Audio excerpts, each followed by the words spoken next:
Hello everyone, সবাইকে স্বাগতম আজকের ক্লাসে। আজকে আমরা গুণগত রসায়নের উপর নতুন একটা লেকচার শুরু করব। আজকে আমরা বিভিন্ন পরমাণু মডেল নিয়ে পড়াশোনা করব। এই লেকচারটা খুবই ইন্টারেস্টিং হতে যাচ্ছে। এই অধ্যায়ের উপর টোটাল 2টা ক্লাস নেওয়া হয়েছে। তোমরা যদি চাও ওই লেকচার দুটো করে আসতে পারো, তাহলে তোমাদের জন্যই পরবর্তী পড়া বুঝতে হেল্প হবে। তোমাদের সাথে থাকছি আমি তাইব বিন আলম তাসিম। চলো তাহলে শুরু করা যাক। পরমাণু মডেল নিয়ে পড়াশোনা করার আগে আমাদের তো আগে জানা দরকার যে পরমাণু মডেল মূলত কি। বিভিন্ন বিজ্ঞানীগণ বিভিন্ন পরীক্ষা নিরীক্ষার মাধ্যমে পরমাণুর গঠন সম্পর্কে যে সমস্ত মতবাদ প্রদর্শন করেছিলেন, সেগুলোকেই মূলত পরমাণু মডেল বলা হয়। তাহলে আমরা পরমাণুর মডেলের সংজ্ঞায় লিখতে পারি 1897 সাল থেকে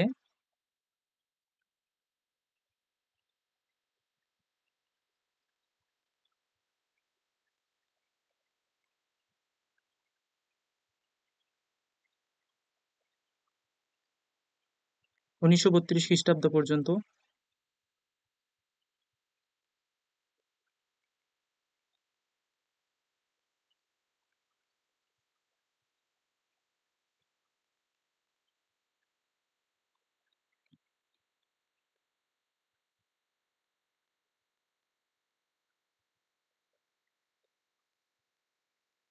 বিভিন্ন বিজ্ঞানীগণ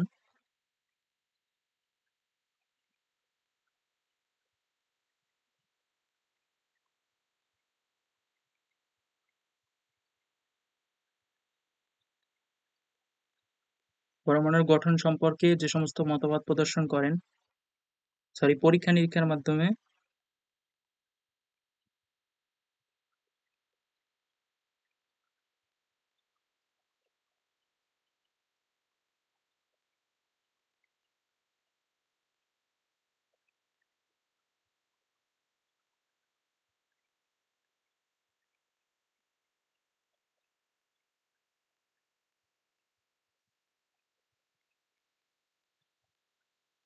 পরমাণুর গঠন সম্পর্কে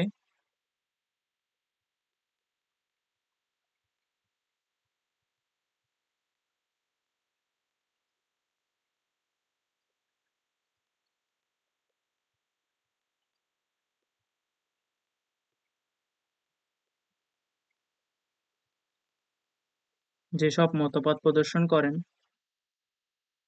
যেসব মতবাদ পোষণ করেন,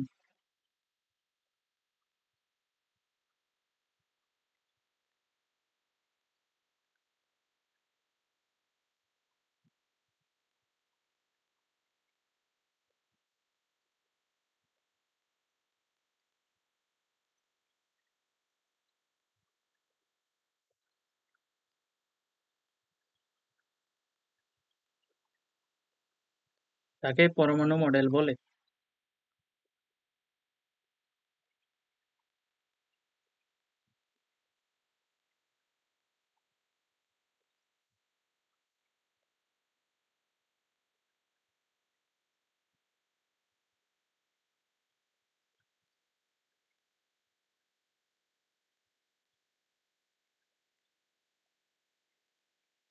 এই অধ্যায়ে আমরা টোটাল 3টা পরমাণু মডেল নিয়ে আলোচনা করব। সেটা প্রথম মডেলটা হচ্ছে রাদারফোর্ডের পরমাণু মডেল। রাদারফোর্ড পরমাণু মডেল,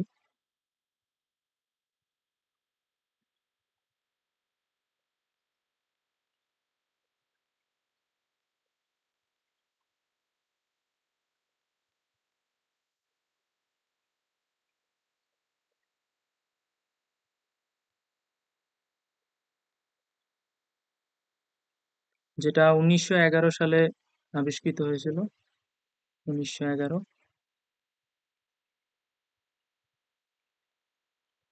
তো 2 নম্বরে পড়ব বোর পরমাণু মডেল।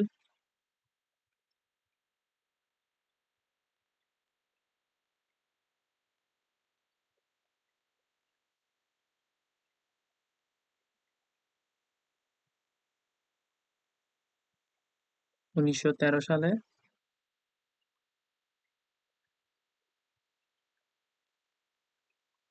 এরপর হচ্ছে কোয়ান্টাম বলবিদ্যা পরমাণু মডেল।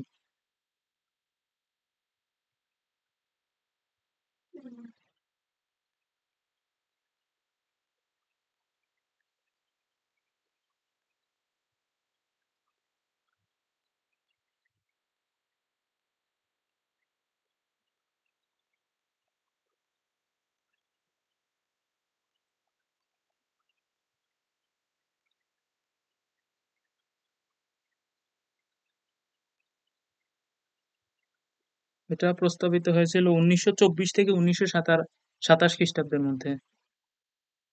1924 থেকে 1927। আমরা মূলত এই তিনটা পরমাণু মডেলে বিস্তারিতভাবে পড়বো।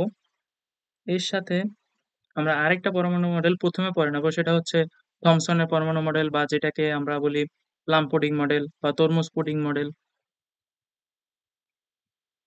তাহলে আগেই আমরা থমসনের পরমাণু মডেলটা পড়ে নিই।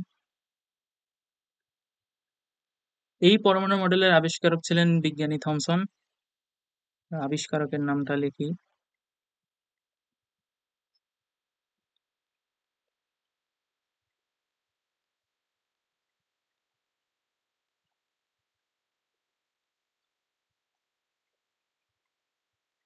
বিজ্ঞানী জোসেফ জন থমসন, সংক্ষেপে জে জে থমসন।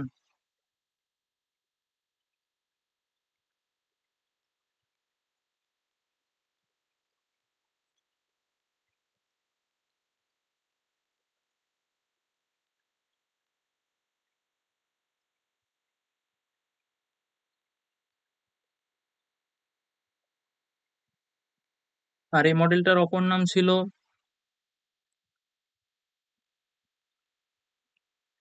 কিসমিস পুডিং মডেল বা তরমুজ মডেল।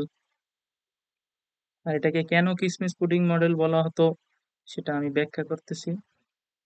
অপর নাম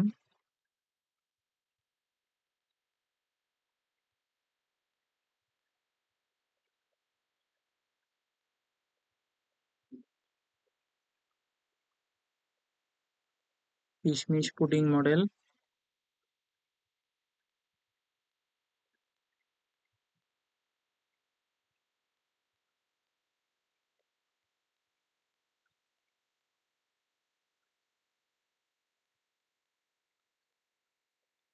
বা তরমুজ মডেল।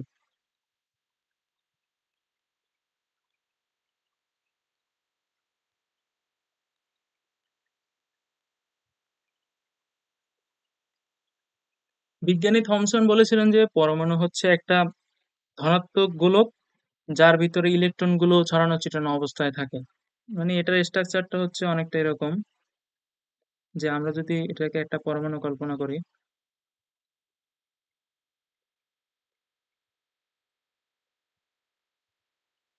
এটা হচ্ছে টোটালটা একটা ধনাত্মক গোলক। বিজ্ঞানী থমসনের মতে এটা টোটালটা একটা ধনাত্মক গোলক তিনি কল্পনা করেছিলেন, এবং এর ভিতরে তিনি ঋণাত্মক চার্জ গুলো কল্পনা করেছিলেন।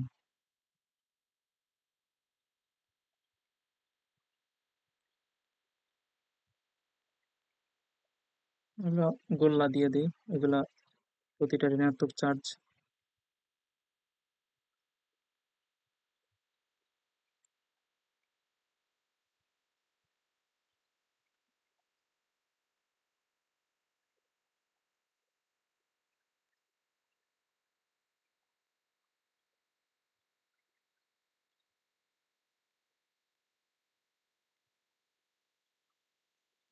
এখন আমরা আলোচনায় আসি যে এটাকে কিসমিস পুডিং মডেল বা তরমুজ মডেল কেন বলা হতো। তোমরা যদি দেখে থাকো, পুডিং এর ভিতরে কিন্তু কিসমিস গুলো এরকমের ভাসমান থাকে, ঠিক তেমনি তরমুজের ভিতরে তরমুজের যে বিচিগুলো আছে ওগুলো এরকম ভাসমান থাকে। এবং তিনি ওই তরমুজের বিচিগুলোকে মূলত নেগেটিভ চার্জ বলেছিলেন, এবং টোটাল যে পরমাণুটা আছে, মানে টোটাল পরমাণুটাকে তিনি ধনাত্মক চার্জের একটা আধার বলে কল্পনা করেছিলেন। তাহলে আমরা লিখতে পারি 1998 সালে বিজ্ঞানী থমসন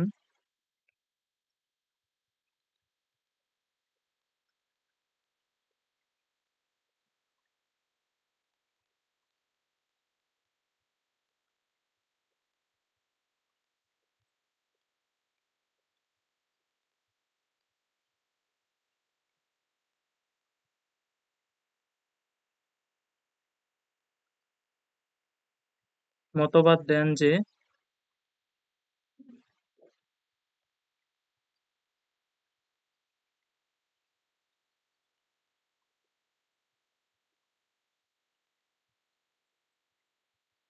পরমাণু হলো একটি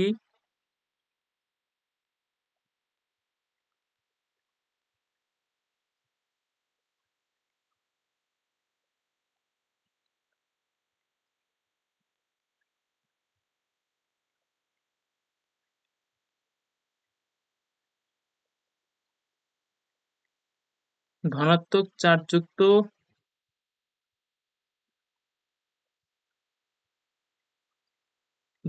চার্জযুক্ত গোলক।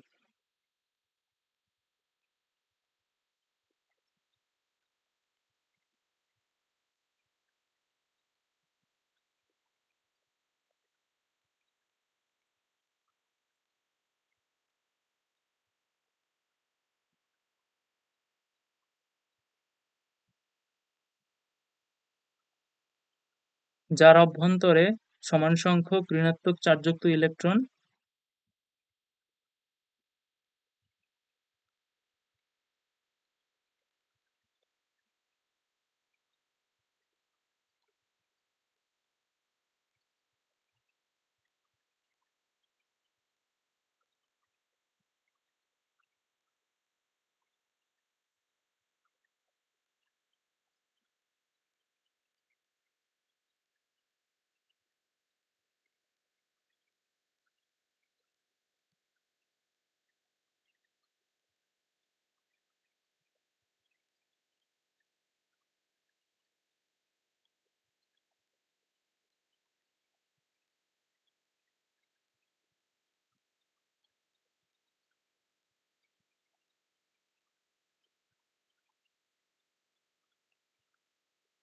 নির্দিষ্ট দূরত্বে সজ্জিত থাকে।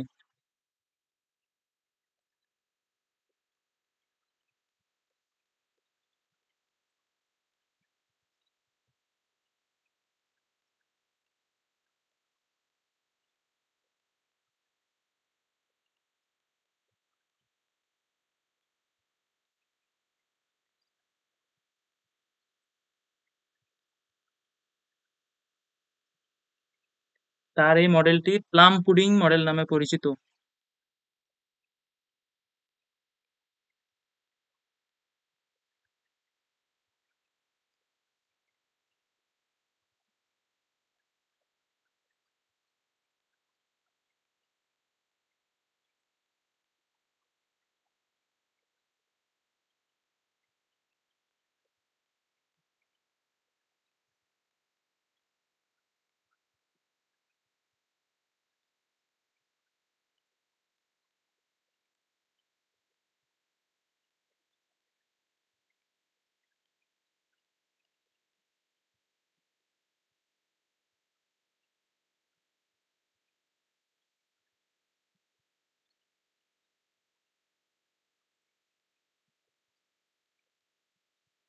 আর এটাকে কেন প্লাম পুডিং মডেল বলা হয় সেটা তো আমি এখানে ব্যাখ্যা করেছি, যে এটা মূলত একটা ধনাত্মক চার্জের আধার এই গোলাকার বস্তুটা, এবং এর ভিতরে ঋণাত্মক চার্জগুলো একটা নির্দিষ্ট ডিস্টেন্স মেনটেন করে বিদ্যমান থাকে।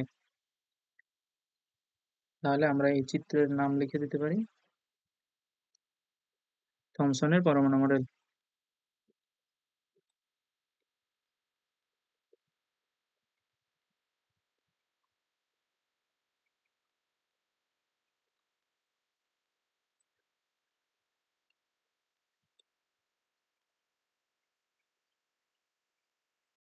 এখন আমরা আজকের ক্লাসের সব থেকে ইন্টারেস্টিং টপিক রাদারফোর্ডের আলফা কণা বিচ্ছুরণ পরীক্ষা পর্ব, এবং তিনি কিভাবে এই পরীক্ষার মাধ্যমে নিউক্লিয়াস আবিষ্কার করেছিলেন সেটাও আমরা দেখাবো।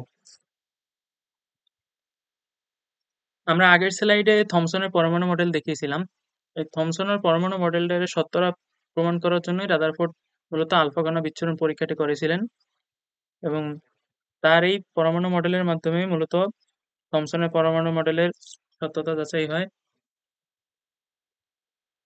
পরবর্তীতে আমরা থমসন এবং রাদারফোর্ডের পরমাণু মডেলের একটা কম্পারিজন তোমাদেরকে দেখাবো। তাহলে আমরা লিখতে পারি বিজ্ঞানী রাদারফোর্ড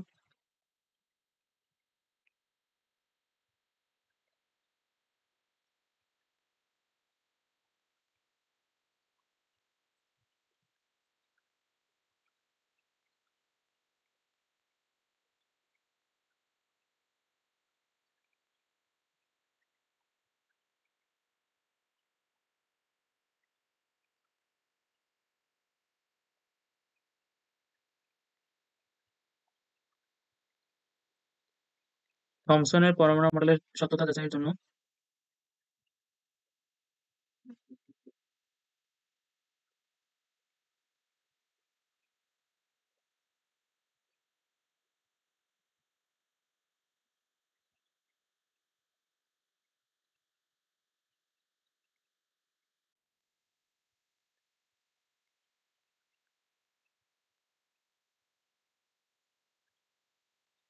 আলফা কণা বিচ্ছুরণ পরীক্ষাটি করেন?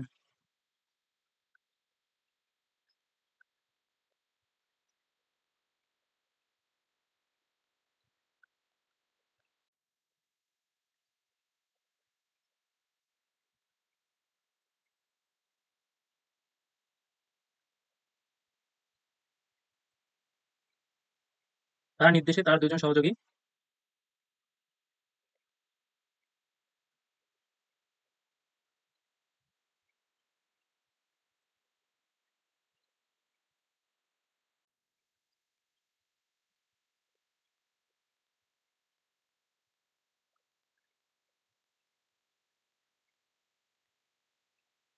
গাইগার ও মার্সডেন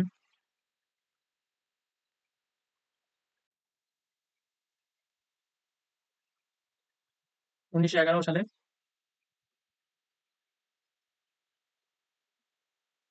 এই পরীক্ষাটি করেন।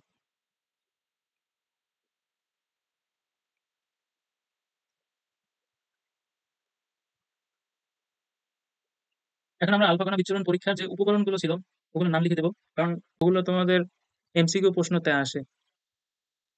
পরীক্ষার উপকরণ,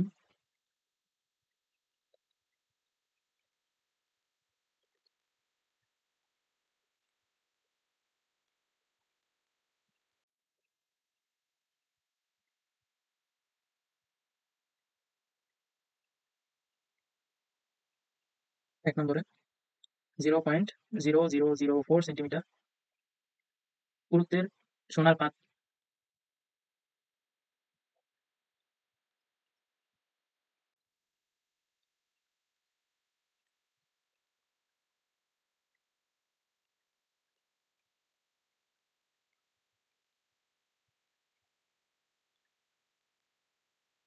2 নম্বরে জিঙ্ক সালফাইডের আবরণযুক্ত পর্দা। Zinc sulphide.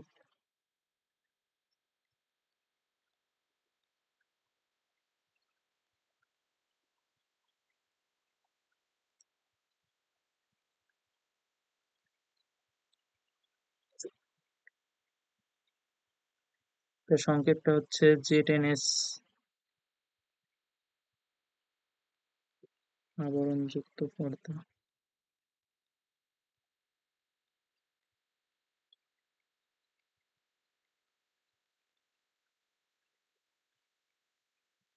তিন নম্বরে তেজস্ক্রিয় রেডিয়াম।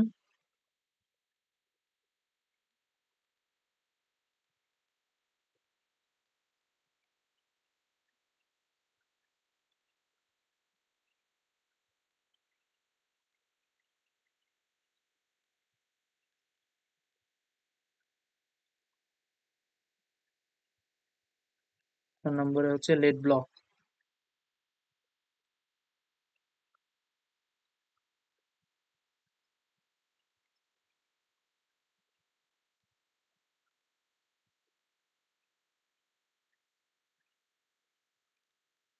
এখানে সব থেকে ঝামেলার জিনিসটা হচ্ছে এই যে কত পুরুত্বের স্বর্ণের পাত, এটা কিন্তু মনে রাখাটা একটু কষ্টকর।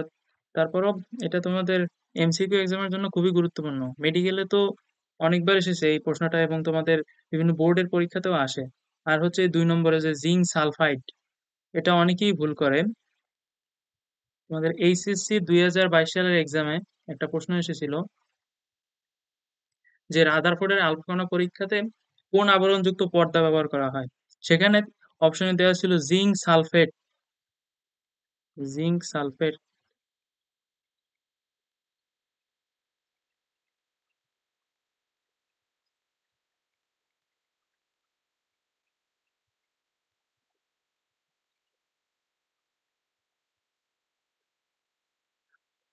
জিঙ্ক সালফাইড, সংক্ষেপে লিখি জিঙ্ক সালফাইড।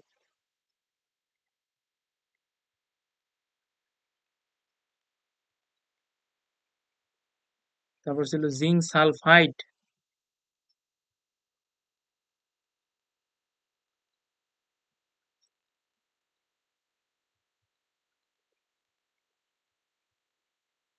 এখানে কিন্তু সঠিক উত্তর হবে এই 3 নম্বরটা। Zinc sulphide. কারণ হচ্ছে যে এখানে কিন্তু তিনটা শুনতে অনেকটা একই রকম মনে হলেও কিন্তু আলাদা আলাদা, তিনটার সংকেত কিন্তু আলাদা আলাদা। সেক্ষেত্রে তোমাদের এই জিনিসটা একটু ভালো করে মাথায় রাখতে হবে যে জিঙ্ক সালফাইড, জিঙ্ক সালফেট বা জিঙ্ক সালফাইড না, প্রথম দুইটা না। এরকম সহজ ভুল করলে কিন্তু হবে না এক্সাম হলে। আশা করি সকলে বুঝতে পেরেছো। তাহলে আমরা পরবর্তী স্লাইডে যেতে পারি। এই স্লাইডে তোমরা একটা চিত্র দেখতে পাচ্ছ। এটা মূলত রাদারফোর্ডের আলফা কণা বিচ্ছুরণ পরীক্ষার একটা ওভারভিউ দেওয়া আছে, মানে মূলত পরীক্ষার সিস্টেমটা কিরকমের ছিল সেটার ওভারভিউ এখানে দেওয়া আছে। চলো আমরা এখন এটা ব্যাখ্যা করি। দেখো, এটা হচ্ছে মূলত আলফা কণার একটা উৎস, এবং এই উৎসটা লেড ব্লক দিয়ে আটকানো আছে, এবং হচ্ছে যে এর এক প্রান্ত খোলা যাতে আলফা কণাগুলো বের হতে পারে। এবং দেখো, এখান থেকে আলফা কণা বের হয়ে আমাদের প্রথমে এসে এই স্বর্ণের পাতের উপর পড়বে। আমরা যে 0.0004 সেন্টিমিটার পুরুত্বের যে স্বর্ণের পাতের কথা বলেছিলাম, সেটাই হচ্ছে মূলত এই স্বর্ণের পাতটা। এবং হচ্ছে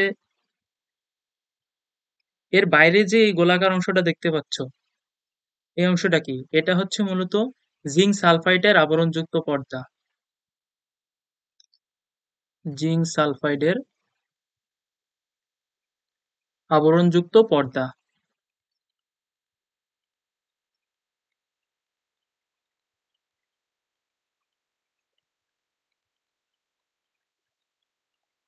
এখন তোমাদের মনে প্রশ্ন থাকতে পারে, ভাই এটা বুঝলাম যে এটা আলফা কণার উৎস, আর এটা হচ্ছে যে স্বর্ণের পাত। এই আলফা কণার উৎস থেকে আলফা কণা এসে স্বর্ণের পাতের উপর পড়বে, তাহলে এই জিঙ্ক সালফাইড পর্দার কাজটা কি?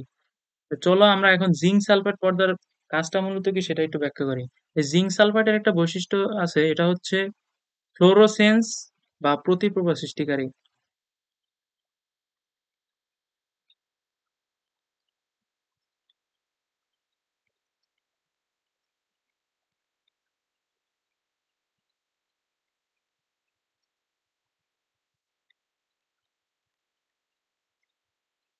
বা প্রতিপ্রভা সৃষ্টিকারী।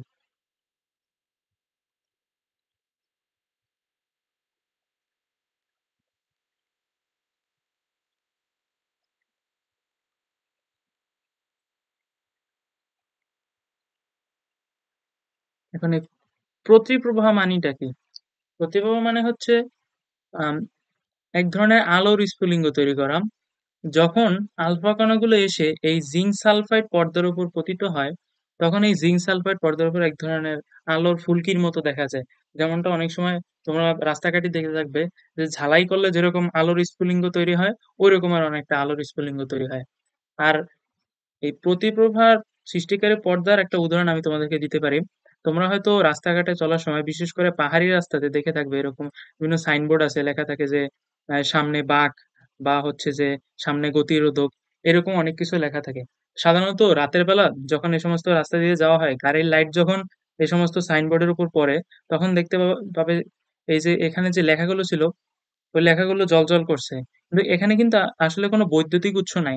এখানেও এরকম প্রতিপ্রভা সৃষ্টিকারী কোনো একটা পদার্থ দিয়ে ওই লেখাগুলো তৈরি করা, যাতে যাতে যখন গাড়ির আলো এসে পড়ে, তখন যাতে ড্রাইভার সহজে দেখতে পারে এবং যাতে দুর্ঘটনা না ঘটে, এই জন্য এটা ব্যবহার করা হয়। আর এখানে এই জিঙ্ক সালফাইড আবরণযুক্ত পর্দাটা মূলত ওই কারণেই ব্যবহার করা হয়েছে, যাহা যাতে আমরা খুব সহজেই আলফা কণার অস্তিত্বটা বুঝতে পারি। যেহেতু আলফা কণার যে আলফা রশ্মিটা আছে, ওটা আমরা যেহেতু বাস্তবে দেখতে পারি না, এজন্য জিঙ্ক সালফাইড পর্দার উপর যদি আলফা কণা এসে পড়ে, তাহলে যে প্রতিপ্রভা সৃষ্টি হয়, তাহলে আমরা আলফা কণার উপস্থিতিটা বুঝতে পারি। মূলত আলফা কণার উপস্থিতি বোঝার জন্যই এখানে বিজ্ঞানী রাদারফোর্ড জিঙ্ক সালফাইডের আবরণযুক্ত পর্দা ব্যবহার করেছিলেন। এখন আমরা বুঝলাম যে এই যে এই উৎসটা আছে আলফা কণার, এই উৎস থেকে আলফা কণা এসে স্বর্ণের পাতের উপর পড়লো, এরপর কি ঘটনা ঘটবে? এরপর দেখা গেছে যে ম্যাক্সিমাম যে আলফা রশ্মিগুলো আছে, আলফা রশ্মি ম্যাক্সিমাম রশ্মি এই স্বর্ণের পাত ভেদ করে বিভিন্ন দিকে চলে যায়। এরকম বিভিন্ন দিকে চলে যায়, এবং বিভিন্ন দিকে চলে গিয়ে এই যে জিঙ্ক সালফাইড আবরণযুক্ত যে পর্দাটা আছে, এর উপর বিভিন্ন আলোর স্ফুলিঙ্গের সৃষ্টি করে, যার মাধ্যমে আমরা আলফা কণার উপস্থিতিটা বুঝতে পারি।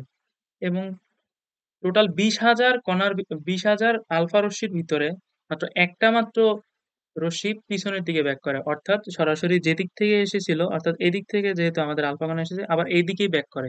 এখন কেন ব্যাক করে সে কারণটা তোমাদেরকে বিশ্লেষণ করতেছি।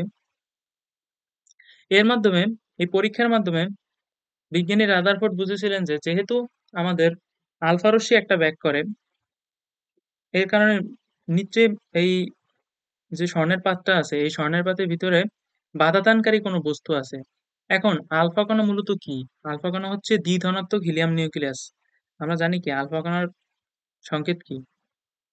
দ্বিধনাত্মক হিলিয়াম 2 প্লাস। আর এই যে এটা কি? এটা মূলত হচ্ছে একটা ধনাত্মক চার্জ। তাহলে আমরা বলতে পারি যে আলফা কণা হচ্ছে ধনাত্মক চার্জ যুক্ত। তাহলে পজিটিভকে সর্বদা বিকর্ষণ করবে। তাহলে এখানে যেহেতু পজিটিভ চার্জের একটা অস্তিত্ব আছে, তার মানে এখানেও কোনো একটা পজিটিভ চার্জের অস্তিত্ব আছে। তা না হলে তো আমাদের আলফা রশ্মি পিছনের দিকে ব্যাক করার কথা না। অর্থাৎ এই মাঝখানে কোনো পজিটিভ চার্জের অস্তিত্ব আছে। তো বিজ্ঞানী রাদারফোর্ড এটাকে বললেন যে যেহেতু আমাদের পরমাণুর ভিতরে কোনো পজিটিভ চার্জের অস্তিত্ব আছে, তিনি এটার নাম দিলেন নিউক্লিয়াস। এই যে পজিটিভ চার্জের অস্তিত্ব আছে, এই জায়গাটার নাম দিলেন তিনি নিউক্লিয়াস।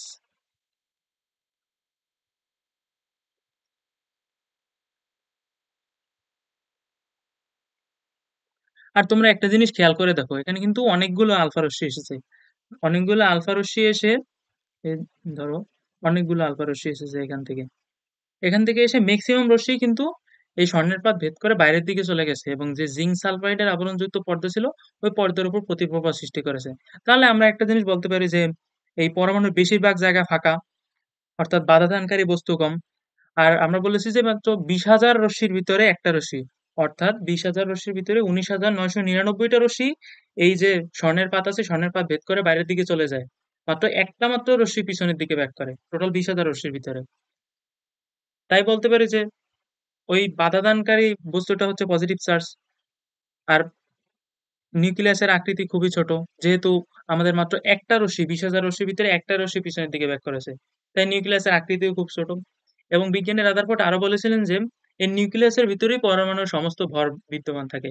কারণ আমরা কিন্তু জানি যে একটা পরমাণুর ভর হিসাব করা হয় কি, আমরা জানি একটা পরমাণুর ভর সংখ্যাকে এ দ্বারা প্রকাশ করা হয়। এ দ্বারা হচ্ছে প্রোটন সংখ্যা আর নিউট্রন সংখ্যার যোগফল। তাই বলা চলে যে যেহেতু ভরকে আমরা প্রোটন সংখ্যা ও নিউট্রন সংখ্যা দ্বারা প্রকাশ করি, অর্থাৎ নিউট্রন এবং প্রোটন নিউক্লিয়াসে থাকে এটাও আমরা জানি। তার মানে পরমাণুর ভর অতি নগণ্য নিউক্লিয়াসের তুলনায়। নিউক্লিয়াসই মূলত একটা পরমাণুর পুরো ভরকে ইন্ডিকেট করে। এটা যেহেতু একটা গুরুত্বপূর্ণ টপিক তাহলে আমি এটা আরো একবার রিভিউ করি। এখানে মূলত এটা হচ্ছে আলফা কণার একটা উৎস, যেটা লেড ব্লক দিয়ে আবদ্ধ করা এবং এর এক প্রান্ত মুক্ত আছে এবং সেই এক প্রান্ত থেকে অনেকগুলো আলফা কণা নিঃসৃত হয় এবং আলফা রশ্মি এসে প্রথমে এই স্বর্ণের পাতের উপর পড়ে।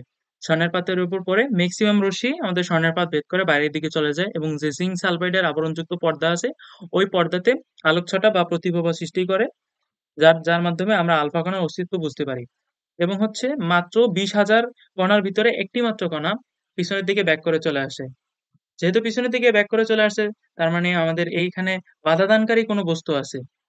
আর আমরা জানি কি আলফা কণা হচ্ছে চার্জ পজিটিভ, তাহলে অবশ্যই পজিটিভ কোনো বস্তু থাকবে। আর এই পজিটিভ বস্তু কি বিজ্ঞানী রাদারফোর্ড নিউক্লিয়াস বলে নামকরণ করেছিলেন। আর এই নিউক্লিয়াসে বাধা পেয়ে মূলত আলফা রশ্মি পিছনের দিকে ব্যাক করে। তাহলে আমরা এর মাধ্যমে সিদ্ধান্তে আসতে পারি যে পরমাণুর ম্যাক্সিমাম জায়গায় ফাঁকা, অর্থাৎ যেহেতু ম্যাক্সিমাম রশ্মি আমাদের পরমাণু ভেদ করে বাইরের দিকে চলে গেছে এই স্বর্ণের পাত ভেদ করে, তার মানে ম্যাক্সিমাম জায়গায় ফাঁকা। এবং হচ্ছে পরমাণুর অভ্যন্তরে এক ধরনের ধনাত্মক চার্জের উৎস থাকে যেটাকে আমরা নিউক্লিয়াস বলতে পারি এবং হচ্ছে পরমাণুর সমস্ত ভর এই নিউক্লিয়াসের ভিতরে পুঞ্জীভূত থাকে। আশা করছি তোমরা বুঝতে পেরেছো। তাহলে আমরা এর পরীক্ষার ধাপগুলো লিখে দিতে পারি। রাদারফোর্ডের আলফা কণা বিচ্ছুরণ পরীক্ষার বর্ণনা। বিজ্ঞানী রাদারফোর্ড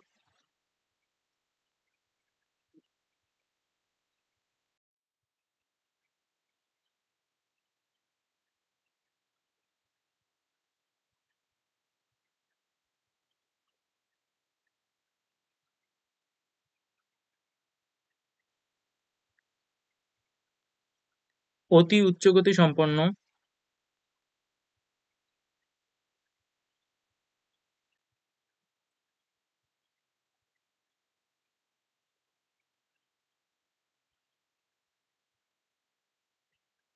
এই ধনাত্মক আলফা কণাকে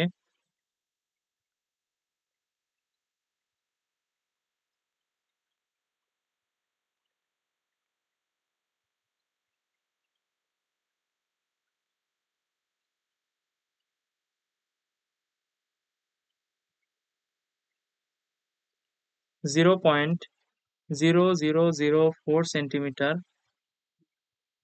পুরুত্বের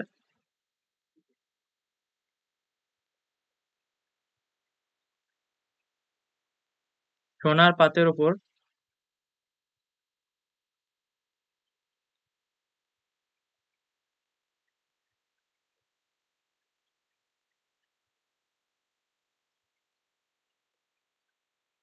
নিক্ষেপ করেন।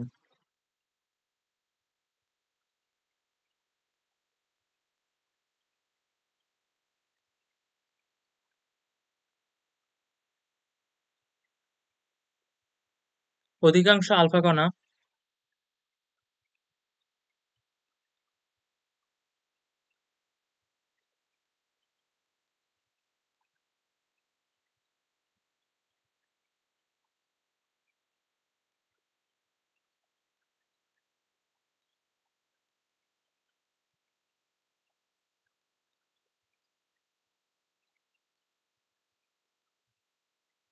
সোনার পাত ভেদ করে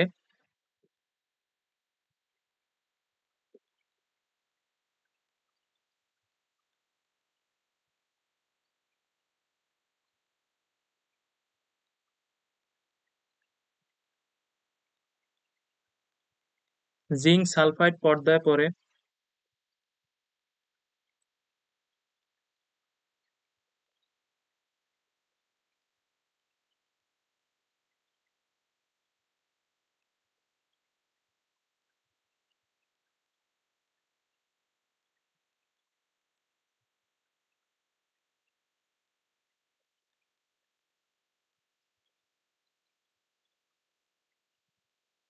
প্রতিপ্রবাহ সৃষ্টি করে।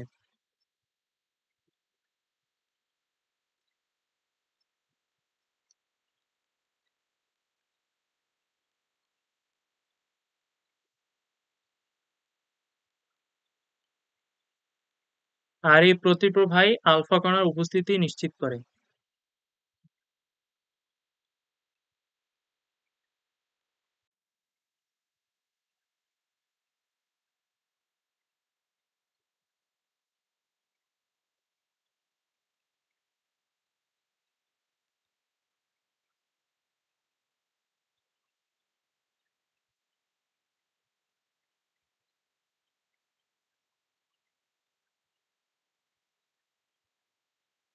আশা করি আমরা বুঝতে পেরেছি। বিজ্ঞানী রাদারফোর্ড তার আলফা কণা বিচ্ছুরণ পরীক্ষাতে যে বিষয়গুলো পর্যবেক্ষণ করেছিলেন সেই বিষয়গুলো নিয়ে এখন আমরা আলোচনা করব। 1 নম্বরে তিনি লক্ষ্য করলেন যে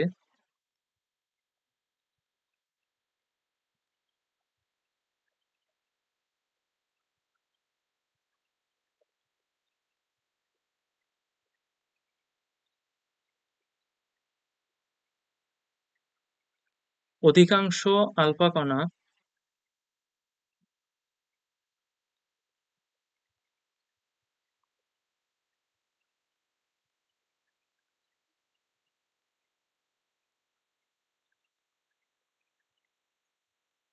প্রায় 99%,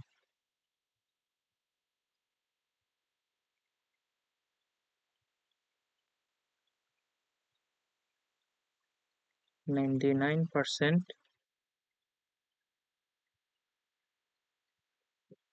সোনার পাত ভেদ করে চলে যায়।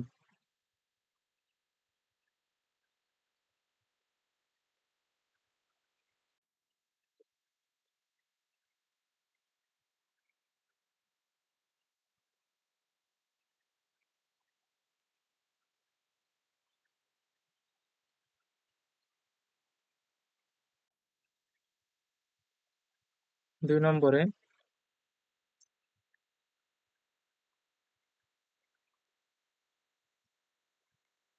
মাত্র কয়েকটি আলফা কণা তাদের পথ বেঁকে পেছন দিকে চলে আসে।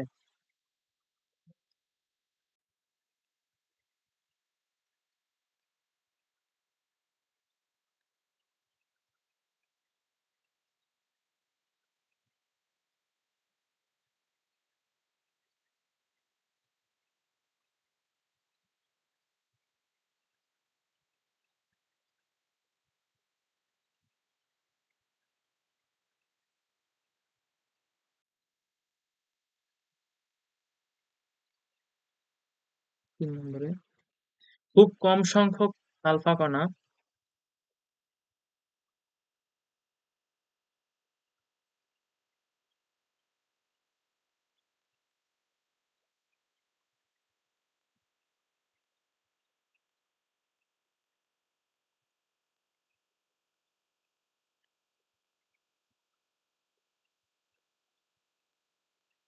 প্রায় 20,000 এর মধ্যে একটি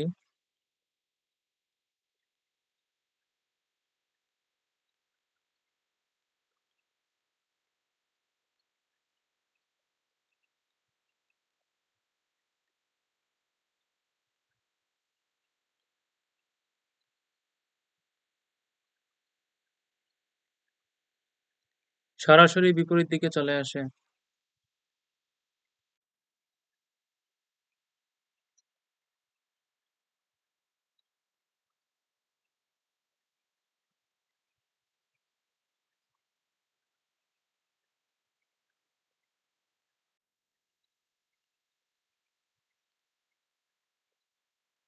বিজ্ঞানী রাদারফোর্ড এই পরীক্ষণের উপর ভিত্তি করে যে সকল সিদ্ধান্ত নিয়েছিলেন সেই সিদ্ধান্তগুলো নিয়ে আমরা এখন আলোচনা করব। আমরা যখন আলফা কণা বিচ্ছুরণ পরীক্ষার চিত্রটি দেখিয়েছিলাম সেখানে আমরা বলেছিলাম যে অধিকাংশ আলফা কণাই স্বর্ণের পাত্রা ভেদ করে জিঙ্ক সালফাইড পর্দার উপর পড়ে। অর্থাৎ আমরা সিদ্ধান্তে আসতে পারি যে অধিকাংশ পরমাণুর ভিতরে অধিকাংশ জায়গায় ফাঁকা থাকে। তাহলে আমরা লিখতে পারি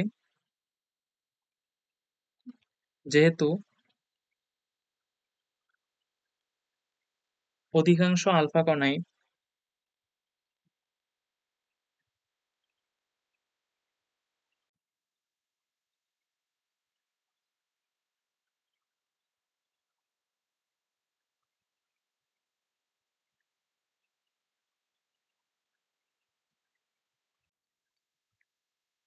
স্বর্ণের পাত ভেদ করে চলে যায়,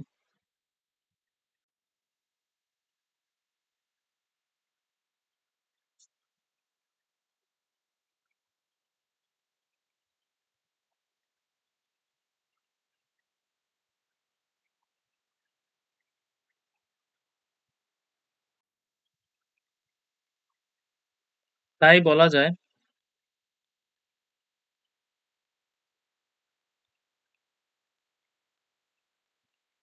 পরমাণুর অধিকাংশ স্থানই ফাঁকা।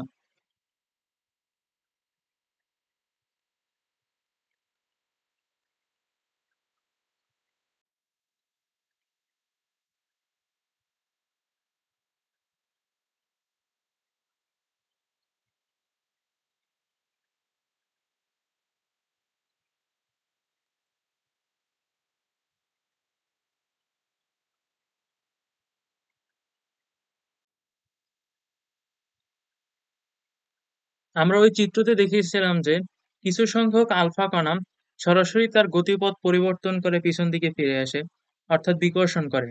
আর আমরা জানি যে আলফা কণা হচ্ছে ধনাত্মক চার্জযুক্ত।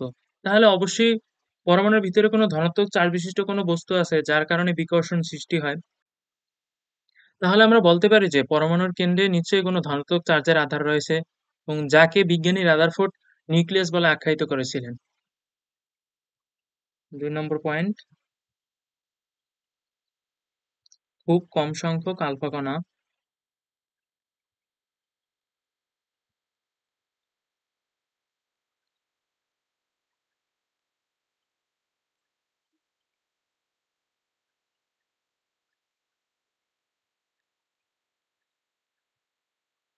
গতিপথ পরিবর্তন করে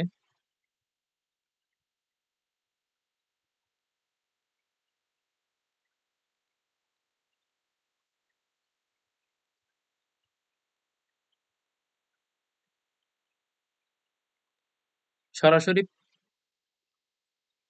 পেছনে ফিরে আসে।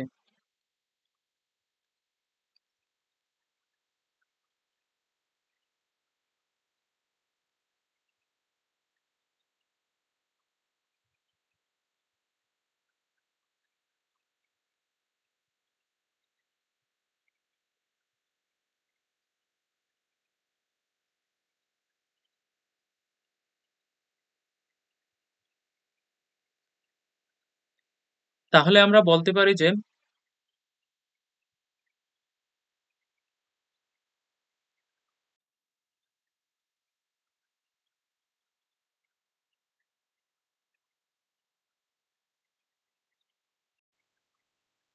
পরমাণুর কেন্দ্রে অবশ্যই কোনো ধনাত্মক চার্জের আধার রয়েছে।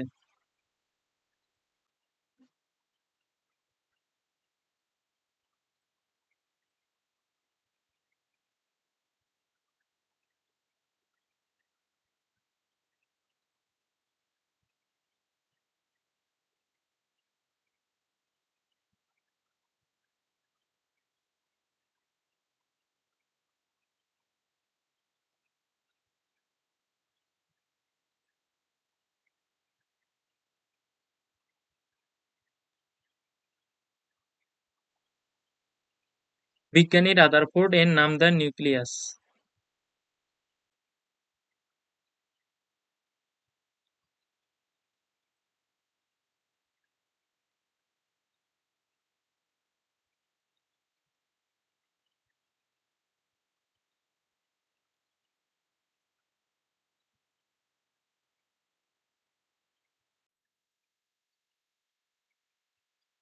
যেহেতু পরমাণুর কেন্দ্রে বিদ্যমান ধনাত্মক চার্জই মূলত আলফা কণাকে বাধা প্রদান করে, তাহলে আমরা বলতে পারি যে পরমাণুর কেন্দ্রেই তার সমস্ত ভর নিমজ্জিত থাকে। যেহেতু পরমাণুর কেন্দ্রে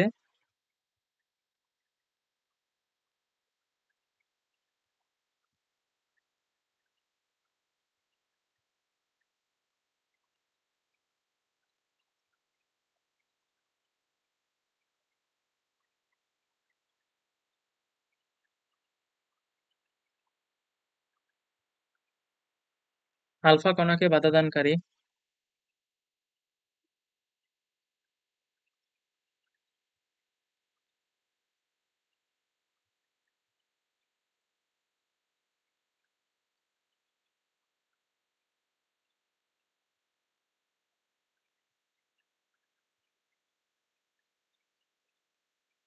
ধনাত্মক চার্জের আধার রয়েছে,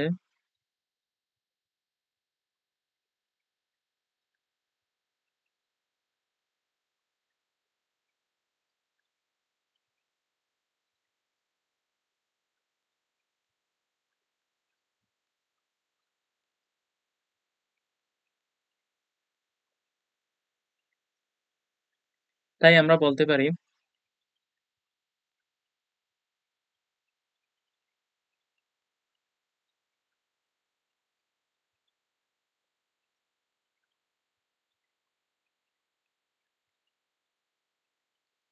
পরমাণুর সমগ্র ভর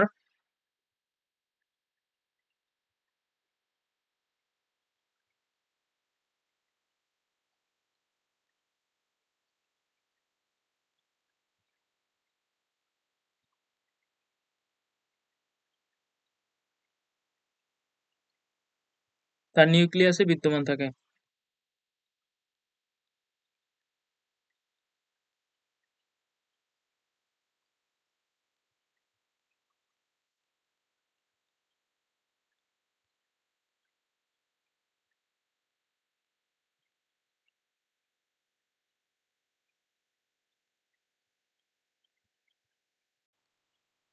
চার নম্বর সিদ্ধান্ত, তিনি আলফা কণার গতিপথ হিসাব করে দেখান যে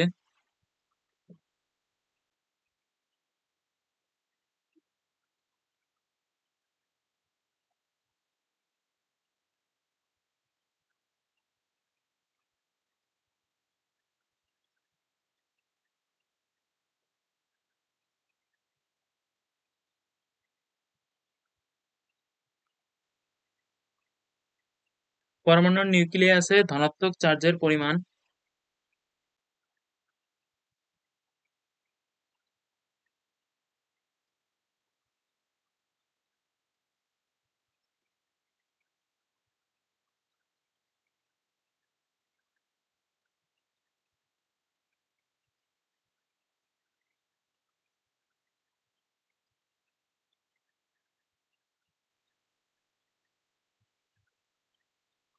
মৌলের পারমাণবিক সংখ্যার সমান।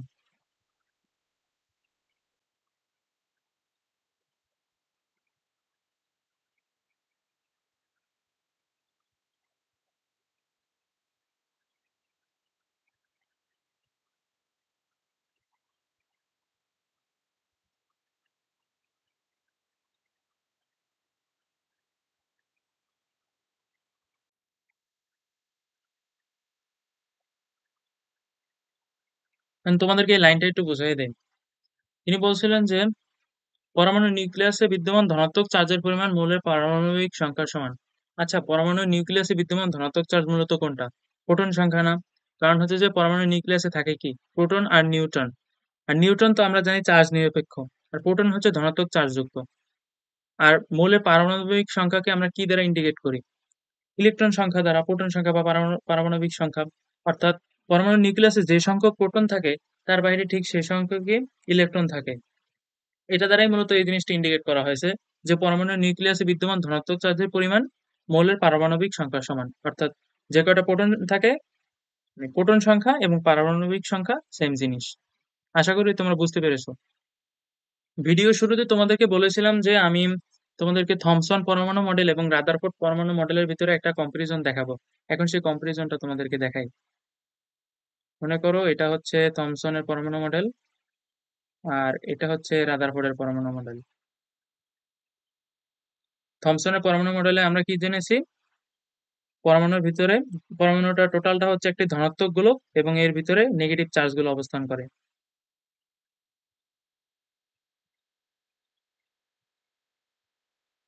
এরকম এরকম অসংখ্য নেগেটিভ চার্জ অবস্থান করে।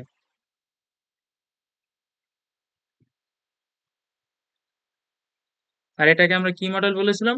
তরমুজ মডেল অথবা প্লাম পুডিং মডেল। আর রাদারফোর্ডের পরমাণু মডেলে আমরা পড়েছি কি পরমাণুর কেন্দ্রে একটি ধনাত্মক চার্জের আধার থাকে, যেটাকে আমরা নিউক্লিয়াস বলতে পারি, এবং হচ্ছে ইলেকট্রন গুলো এর ভিতরে ভিতরে ছড়িয়ে থাকে।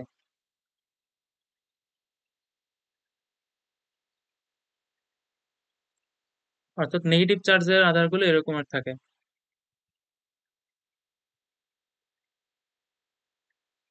বিজ্ঞানী রাদারফোর্ড মূলত থমসন পরমাণু মডেলের সত্যতা যাচাইয়ের জন্য আলফা কণা বিচ্ছুরণ পরীক্ষাটি করেছিলেন, এবং তিনি যে সমস্ত সিদ্ধান্তগুলো এসেছিলেন সেটা আমরা আলোচনা করেছি। এখন মূলত তিনি এই থমসন পরমাণু মডেলের উপর আলফা কণা বিচ্ছুরণ পরীক্ষার ফলে যে ঘটনাগুলো ঘটে সেটা আমি তোমাদেরকে এখন দেখাই। মনে করো যে বিগ- আমরা থমসন পরমাণু মডেলের এখানে আলফা কণা বিচ্ছুরণ করলাম। যে মনে করো যে এই নীল রশ্মিগুলো হচ্ছে আলফা কণা।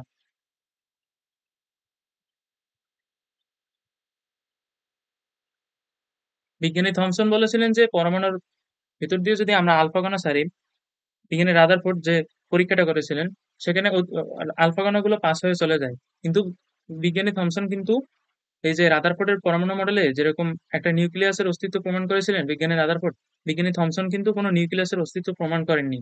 আর এদিকে বিজ্ঞানী রাদারফোর্ড যখন আলফা কণা বিস্ফোরণ পরীক্ষাটি করলেন, তখন উনি দেখলেন যে অধিকাংশ রশ্মি চলে যায়, কিন্তু কিছু সংখ্যক রশ্মি অর্থাৎ 20,000 রশ্মির ভিতরে মাত্র একটা মাত্র রশ্মি পিছনের দিকে ব্যাক করে।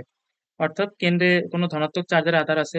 এই যে নিউক্লিয়াস, এই যে নিউক্লিয়াস ধনাত্মক চার্জের আধার, নিউক্লিয়াসে বিকর্ষণ হয় পিছনের দিকে ব্যাক করে। আর এটাই হলো মূলত থমসন পরমাণু মডেল এবং হচ্ছে রাদারফোর্ড পরমাণু মডেলের ভিতরে কম্পারিজন। তাহলে এটা হচ্ছে থমসন মডেল,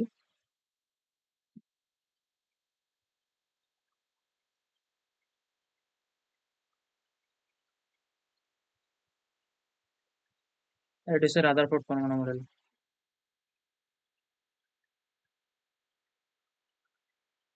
রাদারফোর্ড মডেল।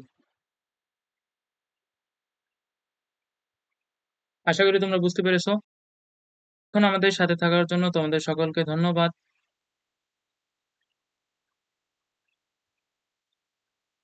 আর তোমাদের কোনো কিছু জানার থাকলে তোমরা কমেন্ট বক্সে জানাতে পারো। আর তোমাদের যদি ভিডিওটি ভালো লাগে ভিডিওটিতে লাইক করতে পারো, চাইলে বন্ধু বান্ধবদের মাঝে শেয়ারও করতে পারো। আর আমাদের চ্যানেল নতুন হয়ে থাকলে চ্যানেলটিতে সাবস্ক্রাইব করতে পারো।